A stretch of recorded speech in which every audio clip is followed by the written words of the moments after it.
Imagine this. Before the world rushes in, before your phone lights up, before the noise of the day begins to pull you in 1,000 directions, you take one quiet moment for yourself. In that sacred space, just a few breaths long, you choose the direction of your life. Not through force, not through pressure, but through presence. What if you could plant 5 seeds in the garden of your mind each morning, seeds that grow into clarity, compassion, strength, and peace? This isn't just a nice idea. It's an ancient practice rooted in the timeless teachings of the Buddha. And it begins with 5 simple lines. Not just affirmations, not just words, but powerful intentions that rewire the mind, reshape your reactions, and realign your heart with the truth. These 5 lines are not a to-do list. They are a way of being.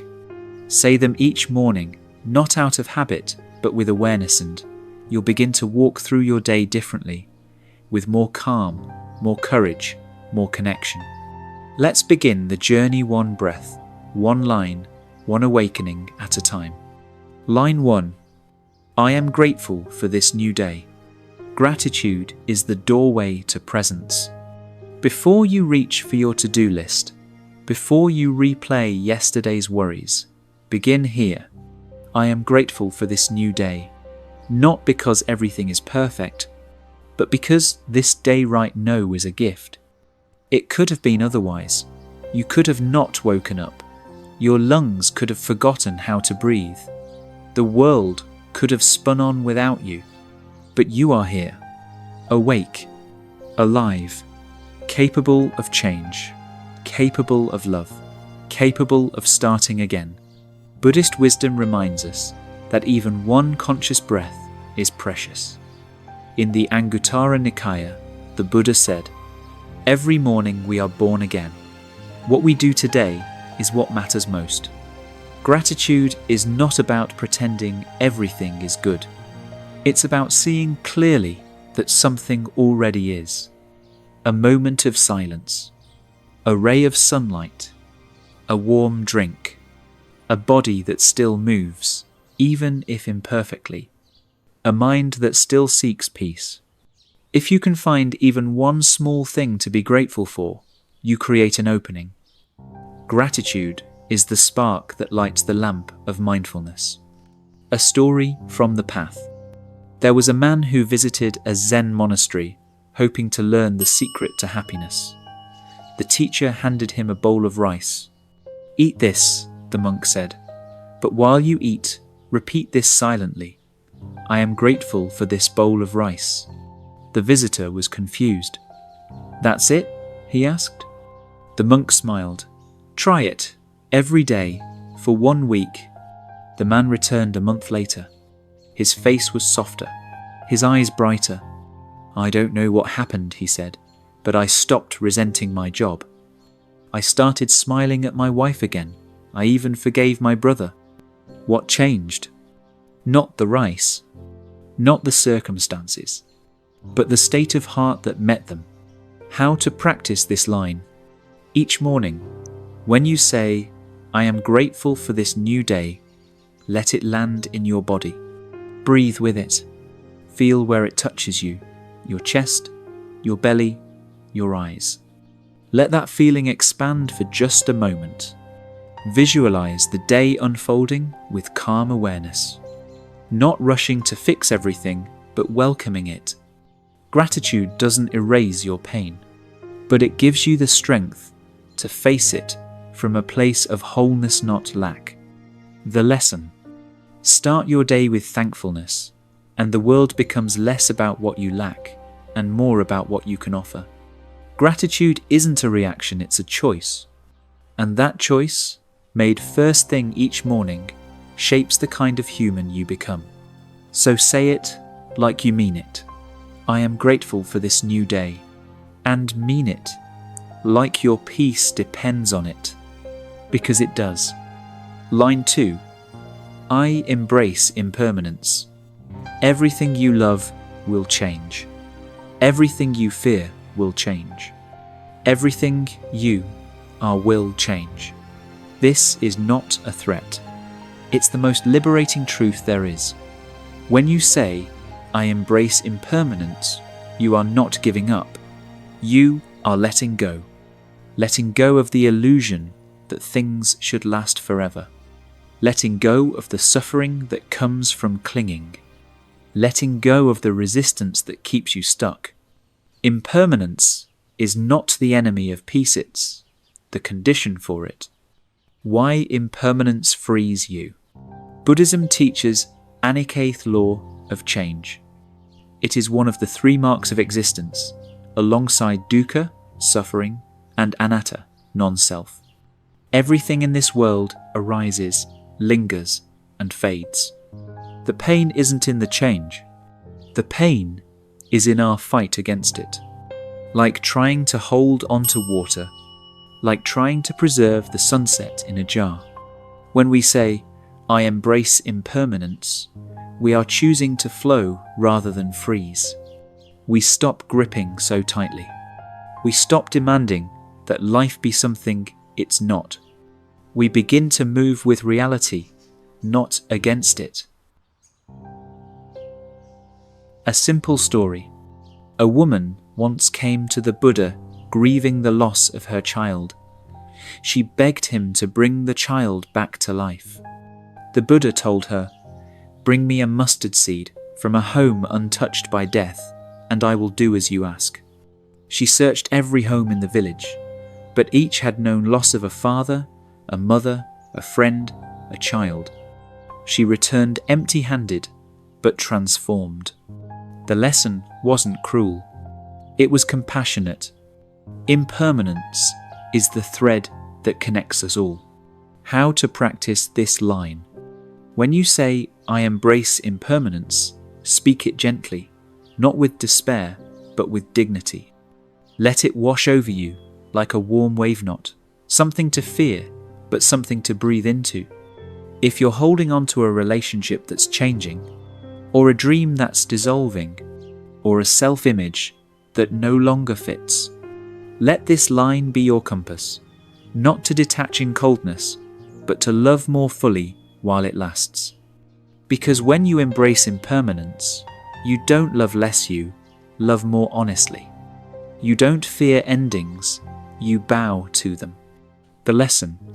This line is not just about loss. It's about aliveness. A flower blooms more beautifully because you know it will wilt.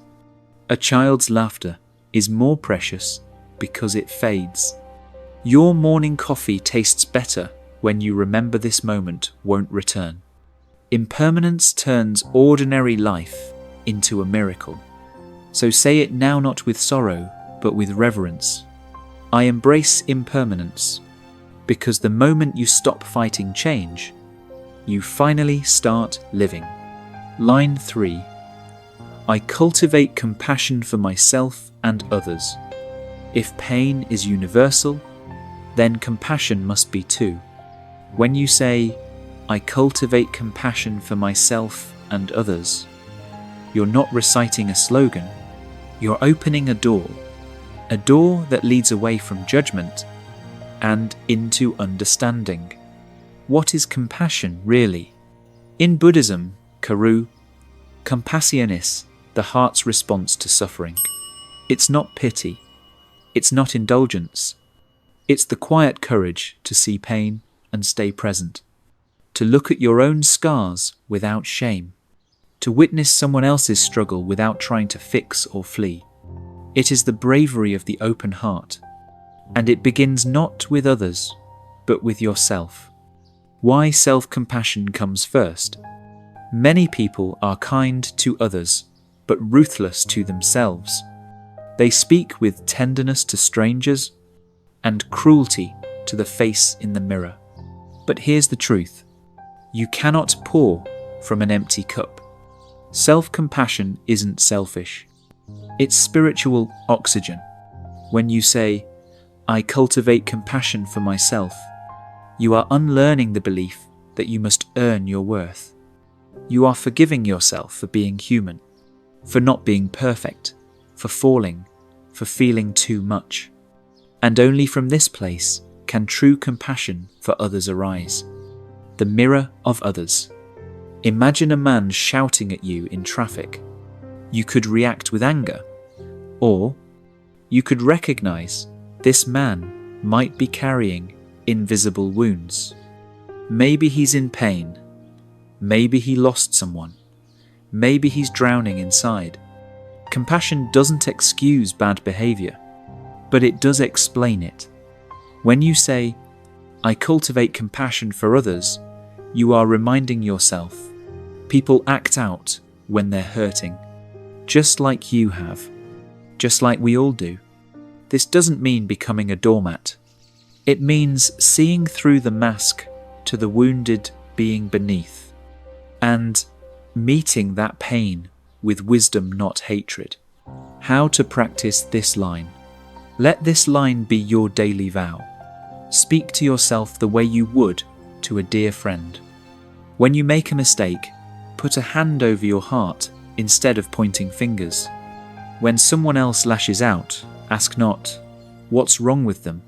but, "What pain might they be carrying?" Compassion is a muscle. The more you use it, the stronger it gets. And in a world that's often quick to judge and slow to understand, your compassion becomes a radical act of healing. The lesson: pain doesn't disappear with compassion, but it softens. It becomes less sharp, less isolating. Because when someone sees you, without trying to fix you, your suffering becomes shared, and shared suffering is easier to bear.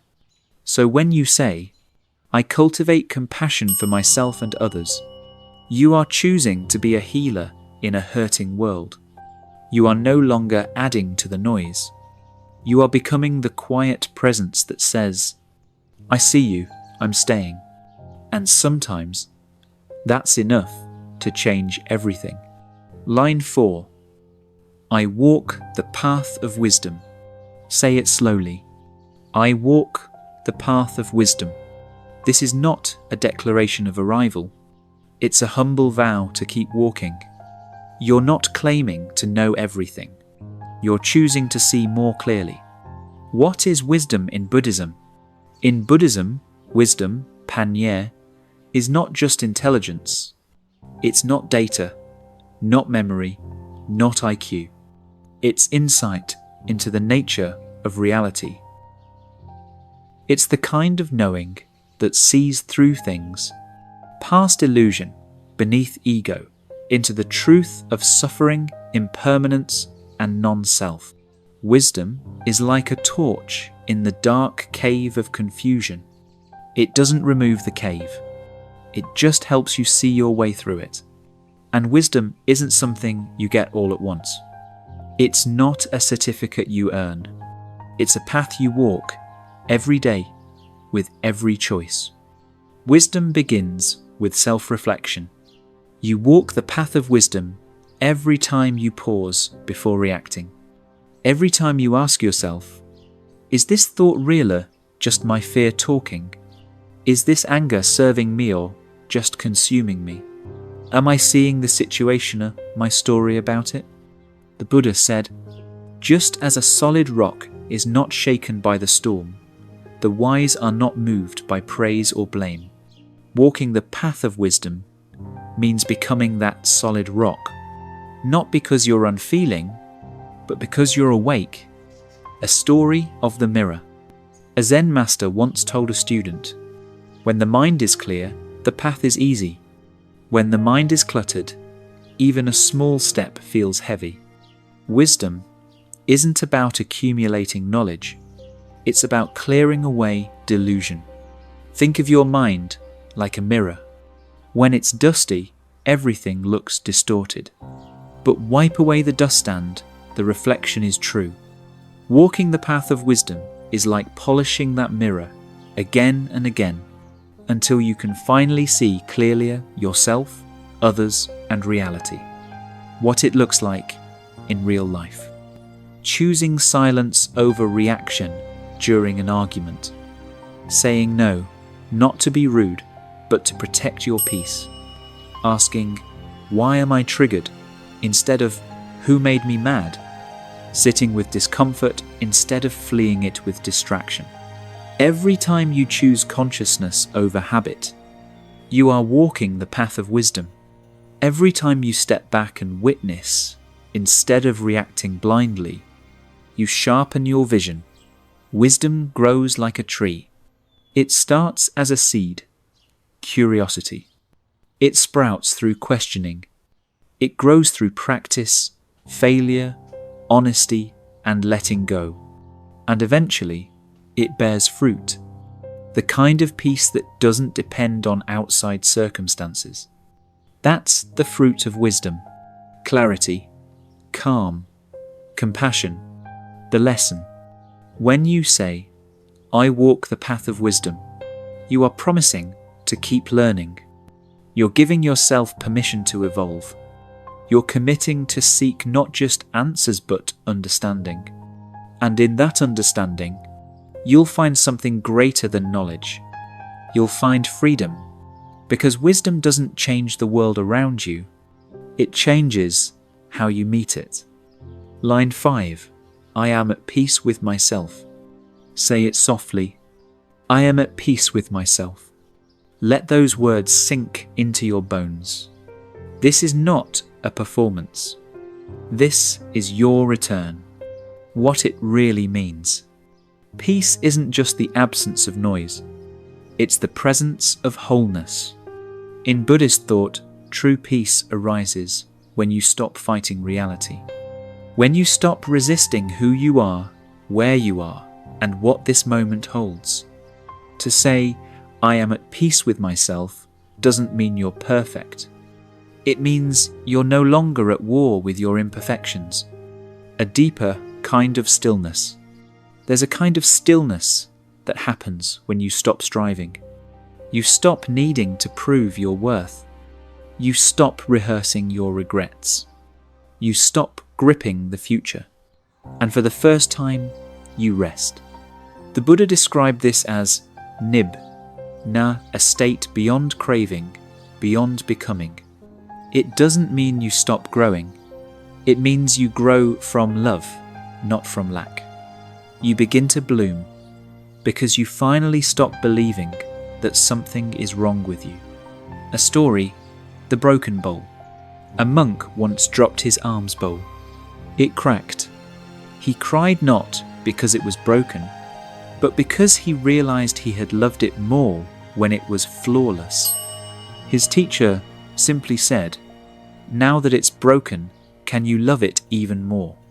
To be at peace with yourself is to see your own cracks and love them not in spite of them, but because they tell the story of where you've been, letting go of the inner critic. Many people think peace comes when they fix themselves, but peace doesn't wait for you to be flawless. It waits for you to forgive yourself. The Buddha taught, you yourself, as much as anybody in the entire universe, deserve your love and affection. To be at peace with yourself is to drop the burden of self-judgment, to finally exhale and say, I have suffered, I have tried, I have grown, and right now I am enough. The morning declaration. When you wake up each morning and say, I am at peace with myself, you're setting a tone that no insult, no pressure, no chaos can easily shake. It becomes a shield of gentleness, a commitment to inner stillness, a silent vow to stop abandoning yourself. You don't wait for others to validate you. You become the place where kindness begins. Final reflection. Peace is not given. It is remembered. It's already inside you beneath the noise, beneath the guilt, beneath the expectations. When you speak this final line, you're not claiming victory. You're remembering the truth. You are whole. You are worthy. You are home. I am at peace with myself. Final recap. the 5 sacred lines. Now that we've explored each of the 5 morning lines, let's revisit them not just as words, but as stepping stones in a conscious, spiritual life. 1. I am grateful for this new day. Gratitude begins the transformation. It brings light to what you have instead of darkness to what you lack. This line grounds you in the miracle of the present moment. 2. I embrace impermanence. By accepting change, you reclaim your peace. Impermanence teaches you to love without clinging and to live without fear. You realize nothing is meant to stay, only to flow. 3. I cultivate compassion for myself and others. Compassion makes your journey lighter. It allows you to be gentle with your pain and generous with the pain of others. This line brings warmth into a cold world. 4. I walk the path of wisdom. Wisdom is not memorization, it is insight. This line reminds you to live with clarity, not confusion, with awareness, not impulse, with truth, not approval. 5. I am at peace with myself. And finally, peace the great returning. After all your seeking and striving, this line is your reminder that you are already enough. Peace is not a destination, it's a remembering. These 5 lines are not a checklist. They are anchors. They are not magic words. They are living intentions. Each time you speak them, you reinforce your commitment to living consciously. You rewrite your mind with wisdom. You heal your heart with gentleness. This practice isn't about doing it perfectly. It's about doing it with sincerity. Even one mindful breath in the morning spoken through these affirmations can change the trajectory of your entire day. And when you do this every day, you don't just survive the world, you become a peaceful force within it. You become, as the Buddha taught, a lamp unto yourself. If this message resonated with you, don't let it fade with the next scroll. Speak these 5 lines tomorrow morning. Speak them like a vow, not a to-do. Then notice what shifts. And if you felt even a flicker of peace while watching this video, imagine what could unfold when you begin every day like this. Subscribe to the Enlightened Mind for more teachings that help you return to your center. Like this video to anchor the lesson. Comment with the line that touched your heart the most. Share this with someone who's been searching for calm. You are not alone on this journey. We're walking it together, one conscious morning at a time.